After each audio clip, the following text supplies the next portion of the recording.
If you clicked on this video, you're wondering what happened to the Toronto Raptors. If you're trying to figure that out,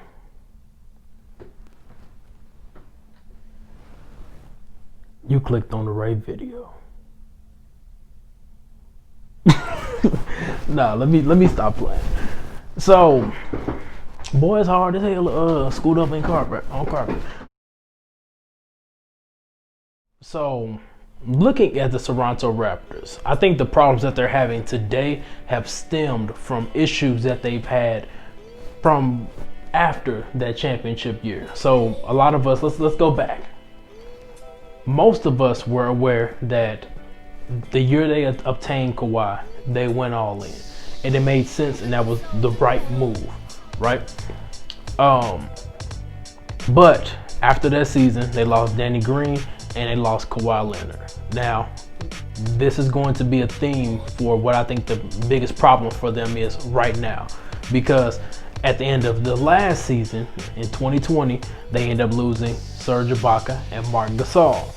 Most of us understood this, most of us knew this was going to happen, but we still believed that their chemistry would carry them into the playoffs. Right now, they're currently out of the playoffs. They're sitting at 2-8, but it's early. It's like I said, it's like 10 to 11 games in the season, and a lot of teams are battling COVID issues right now at this very moment, so we don't even know what's going to happen going forward. They could end up going on a run of games. They could cancel the season. A lot of stuff is in the air, but I think I found out the two potential reasons why the Raptors are struggling this year. The first one has everything to do with the players that they lost. So the common thing between Danny Green, Kawhi, Serge Ibaka, and Marc Gasol is one thing: defense. The Toronto Raptors are struggling on defense. They replaced the bigs that they had with bigs that are not on par or better than. So they have Pascal Siakam, who was always there. They have Alex Len, Chris Boucher, and Aaron Baines. That are their four bigs right now. That's their rotation right now. Now, Aaron Baines is a good addition if your team is already solid defensively. Like, he can hold his own at the center position, but I mean, he's 6'10" or whatever. So they thought, let's go sign Alex Len. He's a 7-footer. Now, I don't know if a lot of you guys are familiar with Alex Len, but Alex Len, to me, is not a championship piece. He has never in his entire NBA career played in the postseason at all. So I don't think he'll ever be the answer for any team. I think he's still getting picked up by teams because he's 7 feet tall. But he doesn't add anything. He has low averages. I think the most he'll probably give you is 10 points. Barely any rebounds, or really nothing in particular. So I don't understand how he's getting minutes, or he's even potentially in the starting lineup, right? So it doesn't make sense to me. So the one bright spot they have is Chris Boucher. Now, he's young, but I think he's promising. So a lot of things that he's doing is he's great with shot blocking. I think he's had 2 plus games this far with more than 5 blocks. I know he had 1 against the Spurs, and he also had 1 against the Warriors. So, I mean, he has the potential to be a lockdown defender and a great rim protector, but he's coming off the bench, and that's not going to help them. Now, with Siakam, he's used for more offensive production than defensive production. His bread and butter is being able to score on the offensive end, because that's what the team needs. If a team needs more from you on one end of the floor, the other end is probably going to suffer. If not, you're going to be bad late in games. Now, a lot of the Raptors games have been losses that have been like 1 to 5 points. So they've been close losses for the most part.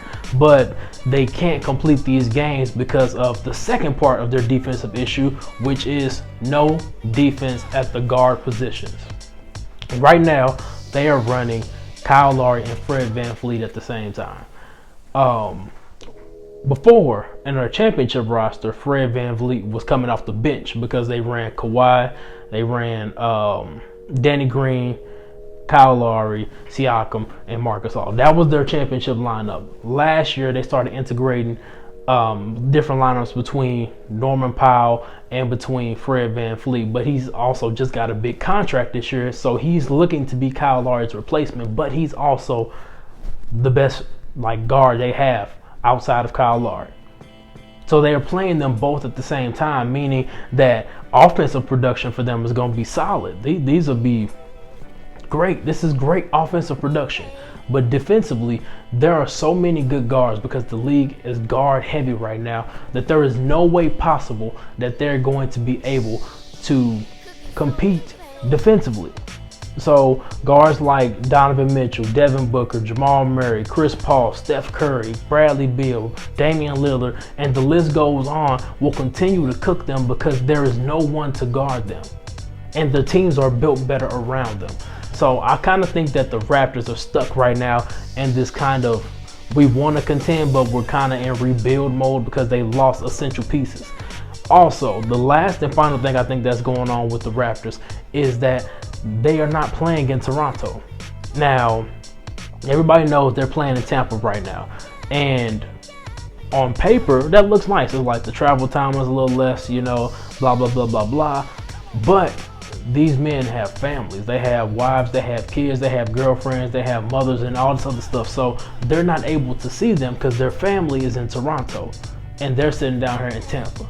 Now, even if you move a part of your family down there, it's still not the same thing of driving and going home after a game. You're driving and going to a hotel or an apartment that you're renting for the season, and you're still not able to spend your time like you want to.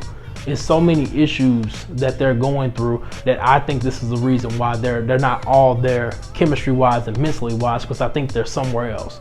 But I mean, it's not an excuse. It's just unfortunate that they can't play in Canada, but it is what it is. This is the game that they're playing. This is their job, so they have to do it. But I think that is a potential reason why they're not performing to their normal level.